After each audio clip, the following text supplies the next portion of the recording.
students. In our previous videos, we have discussed various properties applicable on rational numbers. So, in our today's video, we are going to discuss exercise questions based on that properties. So, we are going to discuss exercise 1.1. तो मैं कोशिश करूँगी कि हर एक question का at least एक part में यहाँ पे डिस्कस कर सकूँ ताकि आप सारी एक्सरसाइज सॉल्व कर पाओ। तो सबसे पहले हम डिस्कस करेंगे एक्सरसाइज के क्वेश्चन नंबर 1 का सेकंड पार्ट। इसमें क्या है, we have to solve 2/5 into -3/7 minus 1/6 into 3/2 plus 1/14 into 2/5 using properties of rational numbers. हाँ जी, तो पहले तो आप इसे ध्यान से ऑब्जर्व करें कि आपको क्या इसमें कुछ दिख रहा है, कौन सी प्रॉपर्टी हम यूज़ कर सकते हैं। तो आप देखोगे कि फर्स्ट एंड थर्ड टर्म में हमारे पास 2/5 कॉमन है। तो इसका मतलब हम क्या यूज़ कर सकते हैं, distribution law. Distribution law use करने के लिए हम इसे थोड़ा सा रीअरेंज करके लिखेंगे पहले। It can be written as 2/5 into -3/7 minus 1/6 into 3/2 और इसे हम इंटरचेंज करके लिख सकते हैं यूजिंग कॉम्यूटेटिविटी ऑफ मल्टीप्लिकेशन। ठीक है, हमारे पास मल्टीप्लिकेशन जो है उसमें कॉम्यूटेटिविटी होल्ड करती है, इसलिए हम इन्हें इंटरचेंज करके लिख सकते हैं। We can write it as 2/5 into 1/14। And now first and third term को सिंप्लीफाई करने के लिए हम यूज़ कर सकते हैं distribution law. So to use distribution law we can write it as 2/5 into -3/7 plus 1/14। और ये जो सेकेंड टर्म है इसे हम सिंप्लीफाई करें तो ये क्या बन जाएगा, ये हमारा कैंसिल हो जाएगा, 3 1 ज़ा 3, 3 2 ज़ा 6। तो ये सिंप्लीफाई करके हमारे पास आ जाएगा -1/4। Now it is equal to 2/5 और इसे आप जब एलसीएम लेके सिंप्लीफाई करोगे तो आपके पास आ जाना है -5/14। तो -1/4 हमने एज इट इज़ लिख लिया और इसे फिर आप सिंप्लीफाई करोगे, देखो 5 कैंसिल हो जाएगा और 2 से हम इसे कैंसिल, 2 1 ज़ा 2, 2 7 ज़ा 14, so we are left with -1/7 and -1/4। तो इसे आप एलसीएम लेके सिंप्लीफाई करोगे then you will get -11/28 which is the required answer. हाँ जी, अब सेकंड क्वेश्चन क्या है, right additive inverse. Additive inverse लिखना है। हमने पीछे क्या डिस्कस किया था कि अगर a हमारा कोई रैशनल नंबर है तो उसका एडिटिव इनवर्स क्या होता है, -a। तो किसी भी नंबर को अगर हम माइनस से मल्टीप्लाई कर दें then will get additive inverse. ठीक है, क्योंकि एडिटिव इनवर्स क्या होता है, जिसे ऐड करने पे हमें एडिटिव आइडेंटिटी मिल जाए। तो a में अगर हम -a ऐड करेंगे तो ये हमारा क्या हो जाएगा, प्लस माइनस माइनस यानी a-a विच इज़ 0।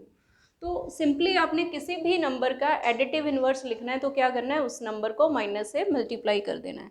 तो सबसे पहले इसका सेकंड पार्ट, सेकंड क्वेश्चन का सेकंड पार्ट क्या है, राइट एडिटिव इनवर्स फॉर -1/9। तो आप इसे सिंपली माइनस से मल्टीप्लाई करो तो इसका एडिटिव इनवर्स क्या हो जाएगा, -5/9 विच इज़ 5/9। ठीक है, सो it is required answer. And now question इसका थर्ड पार्ट, इसमें क्या है, हमें लिखना है एडिटिव इनवर्स ऑफ -6/-5। तो इसका एडिटिव इनवर्स क्या हो जाएगा, -6/-5। तो ये हमारा माइनस माइनस क्या हो जाएगा, प्लस, या फिर आप पहले ये माइनस माइनस कैंसिल कर सकते हो तो ये क्या बन जाएगा हमारा -6/5। ठीक है, तो इसका एडिटिव इनवर्स क्या हो गया हमारा, -6/5। हाँ जी, तो अब क्वेश्चन नंबर 3। क्वेश्चन नंबर 3 में हमें क्या कहा है, verify that minus of -x is equal to x where x is any rational number. तो हमें सिर्फ वेरिफिकेशन करनी है। तो इसका मैं सेकंड पार्ट डिस्कस कर रही हूँ। सेकंड पार्ट में क्या है, x हमें क्या दिया हुआ है, -13/17। तो इसके लिए हमें वेरीफाई करना है। वेरीफाई मीन्स हमें प्रूव करना है कि x अगर हम पहले x को माइनस से मल्टीप्लाई करें और उसे फिर से माइनस से मल्टीप्लाई करें तो we are again getting x। So verification के लिए आप क्या करोगे, x हमारे पास ये है तो सबसे पहले आप -x कैलकुलेट करोगे। -x मतलब इसे माइनस से मल्टीप्लाई करना है तो वो क्या आ जाएगा, -13/17। नाउ माइनस माइनस क्या हो जाएगा, plus, so we get 13/17। And now minus of -x is -x की वैल्यू हमारे पास ये थी तो आप -x की वैल्यू यहाँ पुट कर दोगे, क्या है 13/17। एंड नाउ यू कैन सी ये क्या मिल गया, फिर से हमें x ही मिल गया। x क्या था हमारा -13/7, so it is x। Now you can see minus of -x is equal to x। ठीक है, कुछ नहीं है, आपने क्या करना है, x आपको दिया हुआ है, दोनों साइड आपने माइनस से मल्टीप्लाई कर देना है टू गेट -x, फिर उसके फिर से माइनस से मल्टीप्लाई करना है, यानी माइनस ऑफ -x, तो यहाँ पे आपने -x की वैल्यू ये वाली पुट कर देनी है and you will get required result. हाँ जी, तो इसके बाद है हमारे पास question number 4, find the multiplicative inverse for the following. तो इसका फर्स्ट पार्ट क्या है, -13 का आपने मल्टीप्लिकेटिव इनवर्स लिखना है। आपको याद होगा किसी भी रैशनल नंबर a का मल्टीप्लिकेटिव इनवर्स क्या होता है, उसका रेसिप्रोकल, यानी a अगर कोई रैशनल नंबर है तो 1/a इसका मल्टीप्लिकेटिव इनवर्स होगा, provided a is non zero. ठीक है, a नॉन ज़ीरो होना ज़रूरी है यहाँ पे। तो अब फर्स्ट पार्ट क्या है, -13, तो a हमारा क्या हो गया -13, इट मीन्स इसका मल्टीप्लिकेटिव इनवर्स क्या होगा 1/-13, इट मीन्स 1/-13, इसे हम -1/13 भी लिख सकते हैं। ठीक है, अब ऐसे ही सेकेंड इसका क्वेश्चन नंबर 4 का मैं फोर्थ पार्ट डिस्कस कर रही हूँ। तो फोर्थ पार्ट में हमारे पास क्या है, we have to find multiplicative inverse of this number. तो पहले तो हमें इसे सिंप्लीफाई करना पड़ेगा। इसे सिंप्लीफाई करोगे तो हमारे पास क्या आ जाएगा, -5 × -3 इज 15, क्योंकि माइनस माइनस प्लस हो जाएगा, +15 डिवाइडेड बाय 8 7 ज़ा 56। तो इसका मल्टीप्लिकेटिव इनवर्स क्या होगा, इसका रेसिप्रोकल। तो ये हमारा a हो गया, तो इसका इनवर्स क्या होना है, रेसिप्रोकल, यानी कि 56/15। ठीक है, तो उसे आप वेरीफाई करके देख सकते हो। हमारा मल्टीप्लिकेटिव इनवर्स एक्चुअली क्या होता है, जिसे नंबर से मल्टीप्लाई करके हमें 1 आए। तो ऐसे ही हम ये अगर आप देखोगे -13 को अगर आप -1/13 से मल्टीप्लाई करोगे तो आपका 13 कैंसिल हो जाएगा और माइनस माइनस प्लस होके 1 हो जाएगा। सिमिलरली यहाँ 15/56 को आप 56/15 से मल्टीप्लाई करोगे, then you will get 1। And इसका सिक्स्थ पार्ट क्या है, -1 का मल्टीप्लिकेटिव इनवर्स।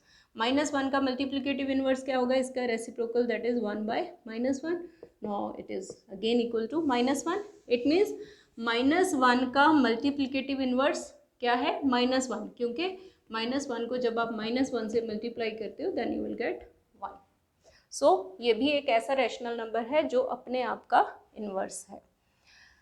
हाँ जी, नाउ क्वेश्चन नंबर 5, यहाँ क्या है, name the property used in following. तो यहाँ पे हमने सिर्फ इसे ऑब्जर्व करके बताना है कि यहाँ पे कौन सी प्रॉपर्टी यूज़ हो रही है।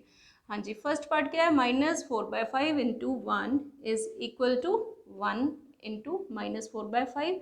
वैसे अगर हम सिर्फ ये वाली फर्स्ट 2 टर्म्स को देखें तो यहाँ पे हमारे पास कॉम्यूटेटिविटी यूज़ हो गया है, क्योंकि कॉम्यूटेटिविटी के अकॉर्डिंग हमारे पास क्या होता है, a × b can be written as b × a, but हमें एक्चुअली दिया क्या है, दिस इज इक्वल टू -4/5। तो यहाँ पे इसका मतलब क्या डिस्क्राइब हो रहा है कि -4/5 को जब हम 1 से मल्टीप्लाई करते हैं, चाहे हम राइट से मल्टीप्लाई करें चाहे लेफ्ट से मल्टीप्लाई करें, जब हम इसे 1 से मल्टीप्लाई करेंगे तो हमारे पास क्या आ रहा है, -4/5, यानी रिजल्ट सेम रह रहा है। तो ये क्या होती है हमारी आइडेंटिटी। इट मीन्स यहाँ पे क्या यूज हुआ, मल्टीप्लिकेटिव आइडेंटिटी। ठीक है, मल्टीप्लिकेटिव आइडेंटिटी आपको याद होगा कौन सा नंबर होता है जिसे हम किसी भी नंबर से मल्टीप्लाई करें हमें सेम रिजल्ट मिल जाए। अब सेकेंड पार्ट देखो, सेकेंड पार्ट में क्या है, -13/7 × -2/5 can be written as -2/7 × -13/7। I hope it is very clear that it is commutativity for multiplication, क्योंकि हम सिर्फ टर्म्स को इंटरचेंज कर रहे हैं। इट मीन्स ये क्या है, कॉम्यूटेटिविटी फॉर मल्टीप्लिकेशन, और you can say under multiplication. Okay, now third part इसका क्या है, -19/29 × 29/-19 is equal to 1। Now you can see -19/29 का रेसिप्रोकल क्या होता है, 29/19 -19। इट मीन्स हम क्या कर रहे हैं, 19/29 को उसके रेसिप्रोकल से मल्टीप्लाई कर रहे हैं, तो हमें क्या मिल रहा है 1। तो हमें अभी हमने पीछे डिस्कस किया कि कोई भी रैशनल नंबर का रेसिप्रोकल वो क्या होता है, उसका मल्टीप्लिकेटिव इनवर्स। इट मीन्स यहाँ पे कौन सी प्रॉपर्टी यूज हो रही है, मल्टीप्लिकेटिव इनवर्स की। ठीक है।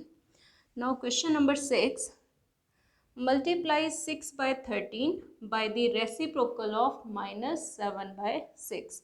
Now 6 by 13 को आपने मल्टीप्लाई करना है -7/6 के 16 के रेसिप्रोकल से। तो इसका रेसिप्रोकल क्या है, 16/-7।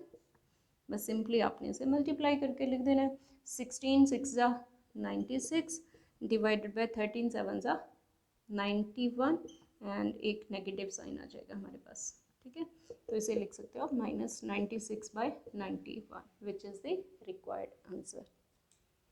I hope you must have understood these questions. So thanks for watching.